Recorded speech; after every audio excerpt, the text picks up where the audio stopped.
ಈ ವನ ದೇವತೆ ನೋಡ್ತಾ ಇದ್ರೆ ನಾನು ಆ ವನ ದೇವತೆ ಮುಂದೆ ಹೋಗಿ ಈ ನನ್ನ ಆಸೆಯನ್ನು ಮನೆ ಬಿಚ್ಚಿ ಆ ದೇವರಲ್ಲಿ ನಾನು ಬೇಡ್ಕೋಬೇಕು ಅಂತ ಅನಿಸ್ತಾ ಇದೆ. ಅಲ್ಲಿ ನೋಡಿದೆ ಹಕ್ಕಿಗಳ ನಾದ. ಈ ನಾದದಲ್ಲಿ ಈ ಚಿಲಿಪಿಲಿಯನ್ನು ತುಂಬಿಕೊಂಡು ಈ ನನ್ನ ಮನದ ಆಸೆಯನ್ನು ಹೇಳಬೇಕು ಅನ್ನೋದೇ ನನ್ನ ಆಸೆ. ಸೂರ್ಯ ನಿನ್ನ ತುಂಗೆಯನಿಗೂ ಚಂದ್ರನಿನ್ನ ತಾಯಿಯನಿಗೂ ನನ್ನ ಮಮ್ಮಿ ಡ್ಯಾಡಿಯನಿಗೂ ಓ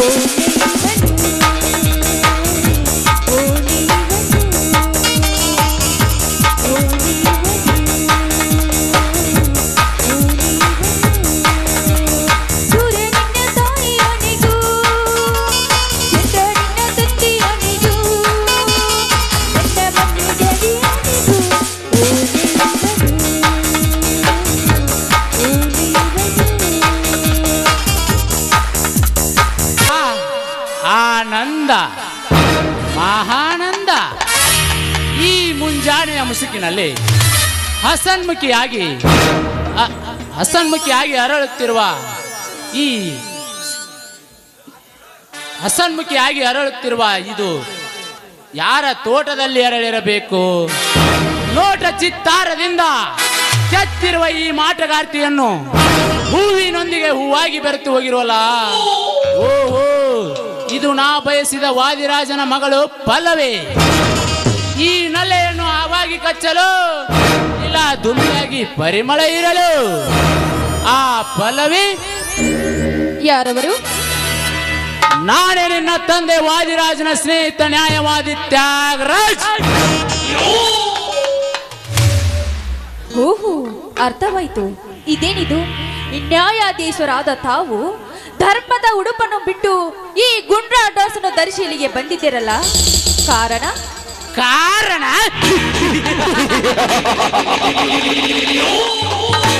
ವರ್ಷ ಪೂರ್ಣ 18 ತುಂಬಿರುವ ನಿನಗೆ ನೆಂಟಸ್ತಿಗೆ ಆದಿ ತೋರಿಸಿ ಮೊತ್ತೈದ ಭಾಗ್ಯವನ್ನು ಕಲ್ಪಿಸಲು ಬಂದಿರುವೆ. ನೋಡಿ ಮಿಸ್ಟರ್, ಈ ವಿಚಾರಕ್ಕೆ ನನ್ನ ತಂದೆ ಇದ್ದಾನೆ, ಅದರ ಅಗತ್ಯ ನಿಮಗಿಲ್ಲ. ಬಂದದಾರಿಗೆ ಸೊಂಕವಿಲ್ಲ ಎಂದ ಸುಮ್ಮನೆ ಹೊರಟು ಹೋಗ್ರಿ ಇಲ್ಲಿಂದ. ಹೊರಟು ಹೋಗಲು ಬಂದಿಲ್ಲ ಪಲ್ಲವಿ. ಹರೆಯದ ವಯಸ್ಸಿನಲ್ಲಿ ತುಂಬ ತೊಳಗುತ್ತಿರುವ ನಿನ್ನ ಅಂಗ ಸೌಂದರ್ಯದ ಚೌಕಟ್ಟಿಗೆ ನಾನೇ ಪಟ್ಟದ ರಾಜನಾಗಬೇಕೆಂದು ಹಂಬಲಿಸಿ ಬಂದಿರುವೆ.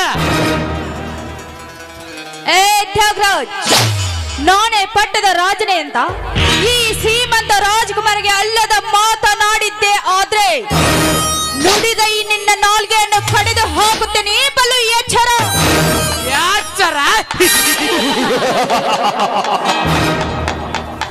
ನನಗೆ ಎಚ್ಚರ ಹೇಳುವ ಒಚ್ಚೆ ಎಣ್ಣೆ ರೆಕ್ಕೆ ಬಲಿಯದ ಹಕ್ಕಿ ನೀನಾಗೆ ಈ ರೀತಿ ನನ್ನ ಮಾತಿಗೆ ನೀನು ಮೆಕ್ಕಿ ನಡೆದರೆ ನಿನ್ನ ಶೀಲವನ್ನು ಕೊಕ್ಕಿ ತಿನ್ನುವುದು ನನ್ನ ಬಲವಾದ ಛಲ. ಏ ಮಿಸ್ಟರ್, ಈ ನಿನ್ನ ಛಲಕ್ಕೆ ನಾನು ಹೇಗೆ ಬಲ ಉಪಯೋಗಿಸಬೇಕನ್ನೋದು ನನಗೆ ಚೆನ್ನಾಗಿ ಗೊತ್ತಿದೆ ಕಣೋ.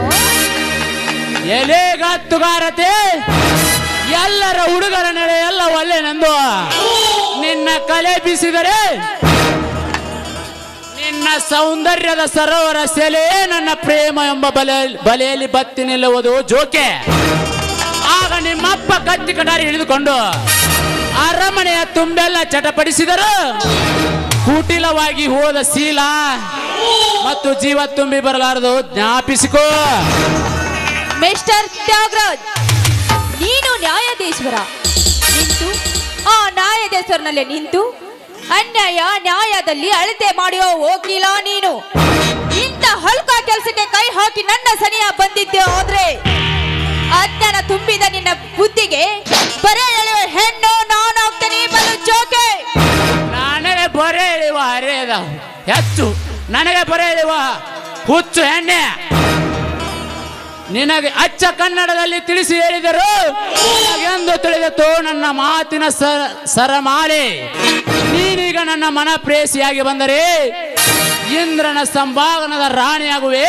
ಬಾ ನನ್ನೊಡಗುಡಿ.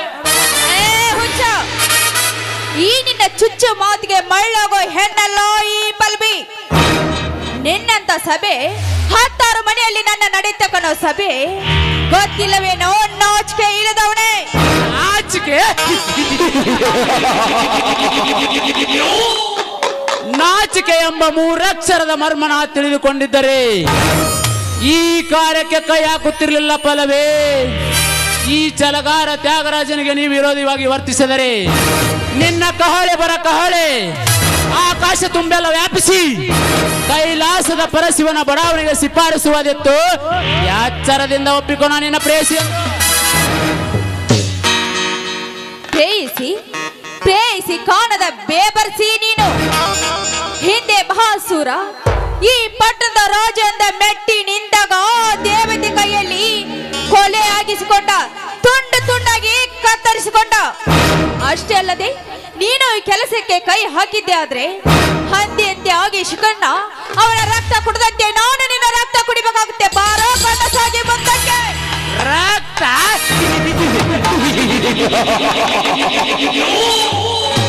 ಎಲೆ ನನ್ನ ರಕ್ತ ಕುಡಿಯುವ ರಾಕ್ಷಸಿ, ಮೋಸದಿಂದ ಹಂದಿಯಾಗಿ ಬಂದು ನನ್ನ ಕಶ್ಯಪ್ಪನನ್ನು ಕೊಂದ ನಿನ್ನ ಕೃಷ್ಣ ಅವನ್ಯಾವಲೇ ಗಂಡಸು. ನೋಡು ಫಲವೇ, ಹಿಂದಿನ ಮಾಯಾಯುಗದ ಛಾಯೆ ಬೀಸಿ ನೀ ದೂರು ಸರಿದರೆ ಆ ನಿನ್ನ ರತಿಯಂತ ರೂಪ ನನ್ನ ಕೋಪಾಗ್ನಿಯ ಕೆಂಡದಲ್ಲಿ ಸುಟ್ಟು ಹೋಗುವುದು ಖಂಡಿತ. ನೋಡು ತ್ಯಾಗರಾಜ, ನ್ಯಾಯಾಧೀಶ್ವರ ಅನ್ನೋದು ಮರೆತು ನಾಯಿಯಾಗಿ ನೀನು ನನ್ನ ಸನಿಯ ಬಂದಿದ್ದೆ ಆದ್ರೆ ಎದ್ದು ಬಂದು ಎದೆಗೆ ಒದಿತಾರೆ ಈ ಸಮಾಜದ ವೀರ ಕರಿತಿಯರು. ಸಮಾಜ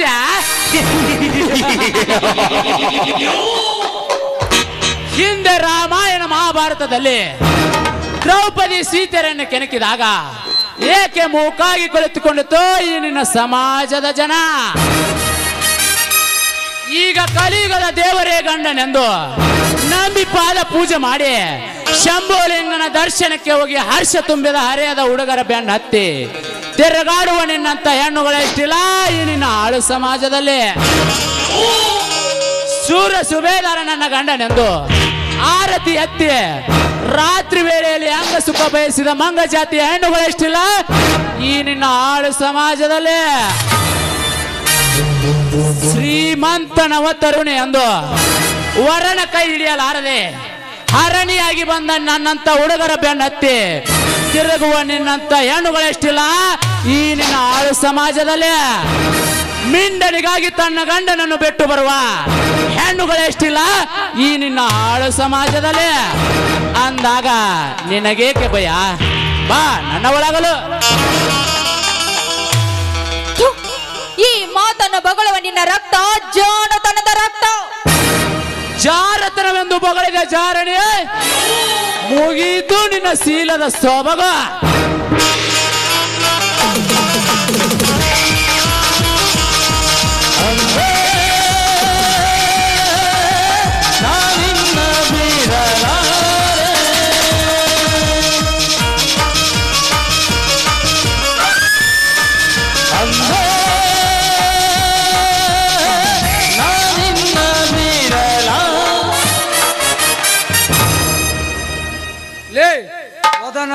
ವದನದಾರಿ ಮೊಮ್ಮಗನ ವಕೀಲ, ಮೊದಲು ಕೈ ಬಿಡು ಈ ನಿರಪರಾಧಿ ಹೆಣ್ಣಿನ ಕೈಯನ್ನು. ನನ್ನ ಕಾಮ ಪ್ರೇಮದ ಚದುರಂಗಾಟದಲ್ಲಿ ನೀಟಾಗಿ ಓಡಿ ಬಂದ ನೀನು ಅವಲೇ ಮಗನೇ. ನಿಮ್ಮಂತ ಸ್ವಾರ್ಥಿ ಶ್ರೀಮಂತರ ಶಿರ ಹರಿದು ನಮ್ಮೂರ ದಾರ ಬಾಕಲಿಗೆ ಕಟ್ಟಲು ಬಂದ ಪರಶುರಾಮ. ಪರಶುರಾಮ್ ಮರ್ಯಾದೆಯಿಂದ ಹೊಗಳಲಿ ವೀರ ಪರಶುರಾಮನೆಂದು, ಇಲ್ಲದಿದ್ದರೆ ಕಾಮದಿಂದ ತುಂಬಿದ ನಿನ್ನ ದೇಹವನ್ನು ಸೀಳಿ ಅಗ್ನಿಕುಂಡಕ್ಕೆ ಹಾಕುವೆ. ಎಚ್ಚರ, ನನಗೆ ಎಚ್ಚರ.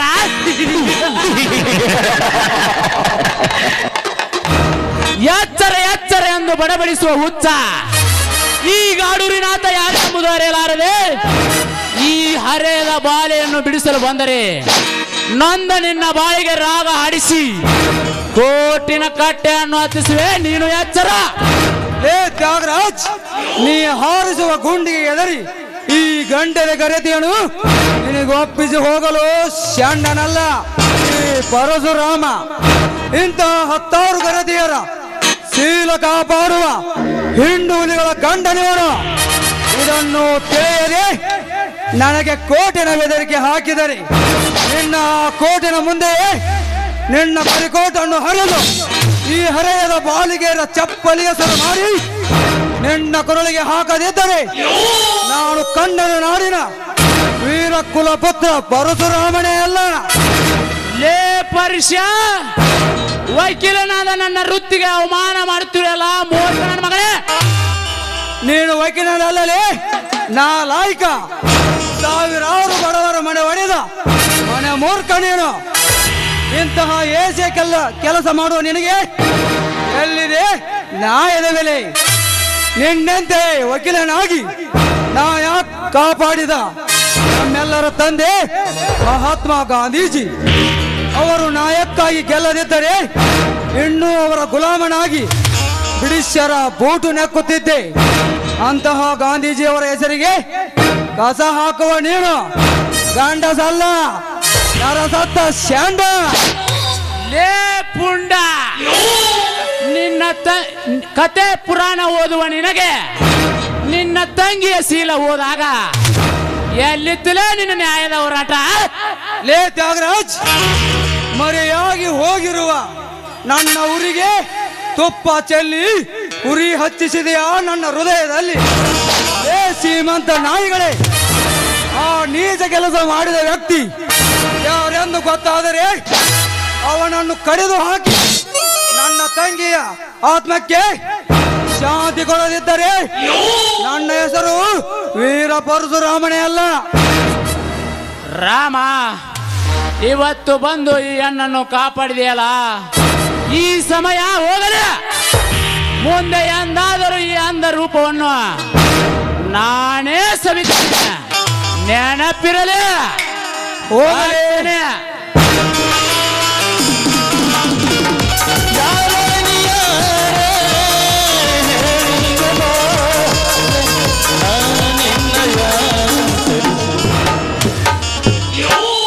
ಹೋಗಲೇ ಹೋಗು, ಇಂಥದಕ್ಕೆಲ್ಲ ಅವಕಾಶ ಕೊಡಲಾರ ಈ ಪರಶುರಾಮ. ಹಾ, ಇನ್ನು ಮನೆಗೆ ಹೋಗಬಹುದು. ನಿಂತ್ಕೊಳ್ಳಿ. ನೋಡಿ ಪರಶುರಾಮ, ಆ ಬೇಟೆಗಾರರಿಂದ ನನ್ನನ್ನು ಪಾರು ಮಾಡಿದಕ್ಕೆ ನಿಮ್ಗೆ ತುಂಬಾ ಧನ್ಯವಾದಗಳು. ನೀವು ನನ್ನೊಂದು ಮಾತು ನಡೆಸಿಕೊಡ್ತೀರಾ? ಅದೇನಂತ ಹೇಳಿ ತಿಳಿಸಿ. ನೋಡಿ, ಈ ನಿಮ್ಮ ಗಂಭೀರ ನಿಶ್ಮಯ ಕಲುಷು ನ್ಯಾಯ ನೀತಿ ನಾ ತುಂಬಾ ಮೆಚ್ಚಿಕೊಂಡಿದ್ದೇನೆ. ನೋಡಿ, ನನ್ನ ನಿಮ್ಮ ಸತಿ ಅಂತ ಸ್ವೀಕರಿಸಿ ಅಂತ ನಿಮ್ಮ ಅಡ್ಡಿ ಹಿಡಿದು ಬೇಡಿಕೊಳ್ತೇನೆ. ಎದ್ದೇಳು ಪಲ್ಲವಿ, ಎದ್ದೇಳು. ನೀನು ನನ್ನನ್ನು ಮೆಚ್ಚಿರಬೇಕು, ಆದರೆ ಇದಕ್ಕೆ ನನ್ನ ಒಪ್ಪಿಗೆ ಇಲ್ಲ. ಏಕೆಂದರೆ ನಾನೊಬ್ಬ ಬಡವ. ಮೇಲಾಗಿ ನಿನ್ನ ತಂದೆ ನನ್ನ ಹುಟ್ಟು ಕುಲವೈರಿ. ಅದಕ್ಕಾಗಿ ಈ ಮಾತು ದಯವಿಟ್ಟು ಮರೆತು ಬಿಡು. ನೋಡಿ, ಈ ಮಾತನ್ನು ಆಡಬೇಡಿ ನನ್ನೊಡೆಯ. ನೀವು ಶ್ರೀಮಂತ ಆಗದಿದ್ದರೂ ನಿಮ್ಮ ಮನಸ್ಸು ಶ್ರೀಮಂತವಾಗಿದೆ. ನೀವು 3 ವರ್ಷದಿಂದ ಕಲಿತ ನಿಮ್ಮ ವಿದ್ಯೆಯನ್ನು ನಾನು ತುಂಬಾ ಮೆಚ್ಚಿಕೊಂಡಿದ್ದೇನೆ. ಇಲ್ಲ ಅಂತ ಹೇಳಬೇಡಿ. ನೋಡಿ, ನೀವಿಲ್ಲದೆ ನನ್ನ ಬಾಳೋದೇ ಇಲ್ಲ. ನೀವೇ ನನ್ನ ಸತಿ ಅಂತ ಅಪ್ಪಿಕೊಳ್ಳಿ ನನ್ನ ರಾಜ. ಆಯ್ತು ಪಲ್ಲವಿ, ಈ ನಂದನವನದ ಹೂವು ತೋಟದಲ್ಲಿ ಹಕ್ಕಿ ಪಕ್ಷಿಗಳ ಸಮ್ಮುಖದಲ್ಲಿ ಈ ವನ ತಾಯಿಯ ಸಾಕ್ಷಿಯಾಗಿ ನಿನ್ನನ್ನು ಸತಿಯೆಂದು ಸ್ವೀಕರಿಸಿದ್ದೇನೆ. ಎಲ್ಲಿ ನಗು ನಗುತ್ತಾ ಹಾಡೊಂದು ಪ್ರೇಮದ ಗೀತೆಯನ್ನು ಆಗ್ಲಿರಿ, ನಿಮ್ಮ ಆಸೆಯಂತೆ ಆಗಲಿ.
ಉಸಿರಾನಿ ನನ್ನ ಜಗ ನೀನೆ ನನ್ನ ಉಸಿರಾನಿ ನನ್ನ ಜಗ ನೀನೆ ಎಂದಿಗೂ ಎಂದಿಗೂ